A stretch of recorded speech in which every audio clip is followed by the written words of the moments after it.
All right. This is a first-person view of the dash when you do the air brake check. I already did all my in-cab check items. Right, when I start the truck, see the ABS light and the DEF light come on and off. They're working properly. The DEF indicators are like right here, and then you saw the little light come up there, and then the ABS light come on and off. They're working properly. You would fire the truck up, let the air pressure build. As the air pressure is building, then you can do your in-cab, your check items, right? Check your stuff in-cab.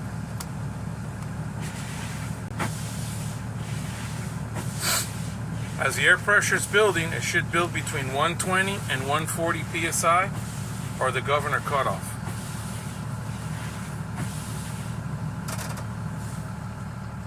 As the air pressure is building, that's when you can go in, you check your mirrors, all your mirrors are clean and clear, adjusted to me, the driver. You got your low beams, low beams, high beams, left turn signal, right turn signal. You got your four-way flashers. You got your city horn, got your air horn. You got your heater and defrost. Turn those on. Defrost on top. It's working properly. The heat down below is working properly. The governor just kicked in. It's within range between 120 and 140. So then what are you going to do? You're going to do you're going to check for air leaks. On the Class B, it's no more than 3 psi in 1 minute. So this is an automatic. I would leave the truck in neutral, turn the truck off, and turn the key back to accessory.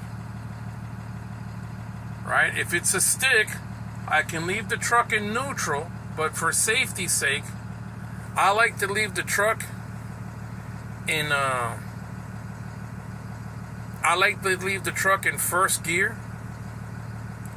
So like that, it doesn't roll on me. Because when you leave the truck in gear and you turn it off, the transmission is going to work as a brake. It's not going to let the truck move. So air pressure build up. The next thing I'm going to do, I'm going to check for my air leaks. What am I going to do? Truck is in neutral, right? My truck is in neutral. This is an automatic. Truck is in neutral. I'm going to turn the truck off. Turn the key to accessory. Right, you saw the ABS and the DEF light turn on there.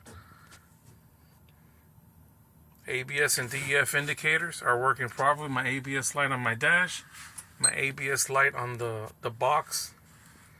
The cargo box. Now what I'm going to do, I'm going to turn the key to accessory. Right, turn the key to accessory. Then I'm going to push in my brake. I'm going to let the air stabilize. After the initial loss of air, I should not lose more than 3 psi in 1 minute. So what I'm going to do, I already have my foot on the brake. The air stabilize, you can count 1, 2, 3, 4, and then you start your countdown. Now as you're starting your countdown, you have the window open. I like to open my window, right? So like that, I can hear if there's any air leaks coming from outside. Let's say to save time, we come to the end. It's like 56, 57, 58, 59, 60. Take my foot off the brake, right? Take my foot off the brake. Then I'm going to tell the examiner, Mr. Examiner, I did not lose more than 3 psi in 1 minute's time. I did not hear no leaks outside, and I did not see my needles move more than 3 psi. I have no leaks. What's the next thing I'm going to do? The next thing you're going to do on the in cab for Part B, or for a Class B truck, I'm sorry, is I'm going to do my bleed down. So I'm going to fan my brakes. Fanning the brakes consists of, pressing the brake pedal repeatedly. I'm going to fan my brakes, and when I get to 55 psi and above, you're going to see the lights. They're going to come on right here, right? So I'm going to fan my brakes.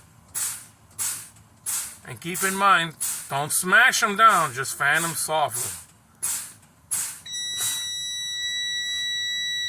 My low air warning lights came on. My low air warning light is working properly. If you notice, look at the two gauges. The top one is the primary, right here. The bottom one is the secondary. Primary and secondary gauges are above 55 psi, so if they're within range, I don't have to make any explanations. Only if they go off and they're not, and they're outside of the range is where I'm gonna tell the examiner if there's a discrepancy. Now the next thing I'm gonna do, I'm gonna fan my brakes because I'm checking my emergency brakes. The buttons, I'm waiting for the button's gonna come out, right? That yellow button's gonna come out. So I'm gonna fan my brakes, and when I get between 20 and 45 psi, my emergency brake should pop out.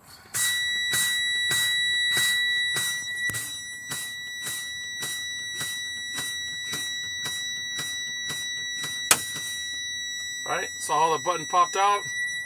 Look at my gauges. The gauges are within range. My spring brake, emergency brakes popped out. They're within range. They're working properly. Then what I'm gonna do, I'll turn the key all the way back, and then you're gonna see right here, you're gonna have the ABS and the DEF light.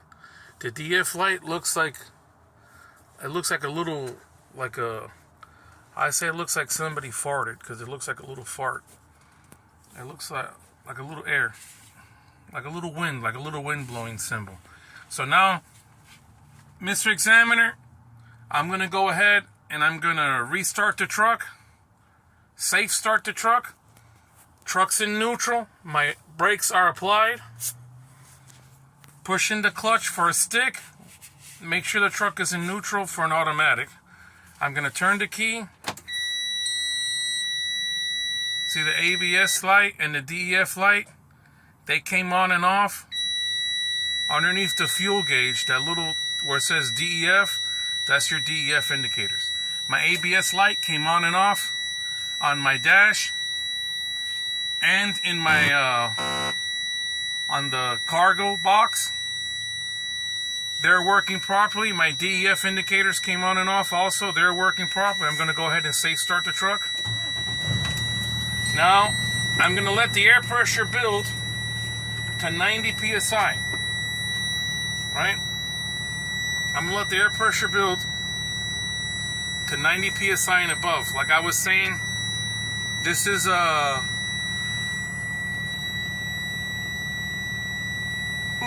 sorry. This is it's not a digital gauge, it's analog. So what I'm doing, I'm going to let the air pressure build to above 90 psi, and then I'm going to go ahead and do my truck, the parking brake test, and I'm going to do my service brake test. Since this is a Class B, it's not a combination, so I don't have to check anything with any trailer, because I'm not pulling anything anyways. So, man, look at that, 37 degrees. It's colder than that, or it feels colder than that. So, see how the air pressure is building up? This instance, you can give it a little bit of throttle. You want to build up the air pressure quicker. While you're letting the air pressure build, folks, you can go ahead and do your, you can finish your in-cab check items. You got the mirrors, the windshield, wipers and washers. You got your turn signals, your city horn, your air horn, you got your defrost, and you have your emergency equipment, which is 6 spare fuses, your fire extinguisher is fully charged and secured. And in the cubby hole in some of these trucks, there's like a little cubby hole or a little cargo area behind the seat or underneath the passenger seat if it has one. Usually that's where the triangles are at. They don't want the triangles to be flying all over the place. So then now you see I'm above 90 psi. So what am I going to do? I'm going to tell the examiner, all right, Mr. Examiner, I'm going to go ahead and check my parking brake test. I'm going to do my parking brake test. This truck is an automatic, so see how it's in neutral? I'm going to put the truck in drive. I leave the brake is applied, and I'm gonna tug on my truck.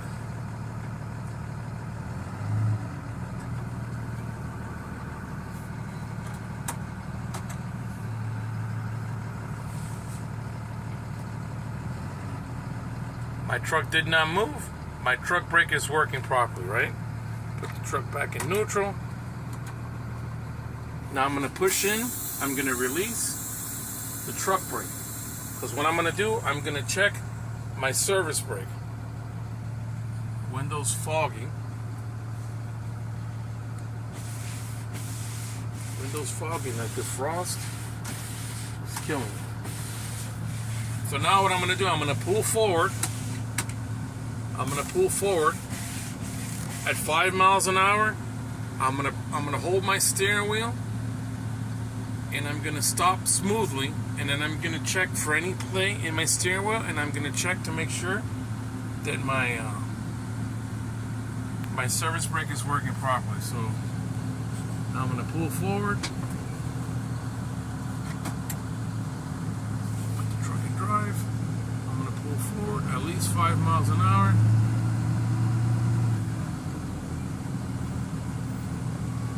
Truck stopped. My steering wheel did not move.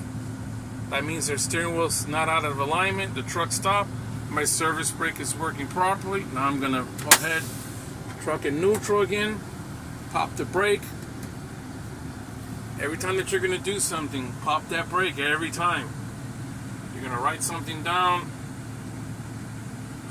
You're in line to get out of the loading shipper or receiver, and you're waiting in line, you get a call from dispatch or something, you pop that brake. Not when you're driving, but when you're kind of like just sitting there, because the truck will roll on you, and you won't notice, and then that's, if you pinch somebody in between the truck and trailer, they're done. And you want to avoid having any accidents or any issues at any time, so always, like they say, what's our safety goal? You're going to get out and look. Get out and look every time that you can, or you're backing, and then every time that you're going to sit with the truck in neutral or drive, pop that brake. Truck's not going to go nowhere if you're distracted and your foot slips off the pedal. Truck's not going to move. All right, ladies and gentlemen, that was your in-cab brake test for the Class B. Thank you for watching. Please watch. Share this video, like this video. Again, I'm trying to make a couple of more videos. I got a couple of more videos rolling out this weekend, maybe into next week. But I rented the Class B truck for one of my students, and I wanted to do an in-cab real quick. I did an outside yesterday. I did an in-cab yesterday, and then I'm doing like a first-person perspective, just of the brake test, because the brake test is the most important part of what you're doing. If you mess up on the brake test, it's a wrap. All right. Thank you, ladies and gentlemen, and good night. Have a good day. Bye-bye.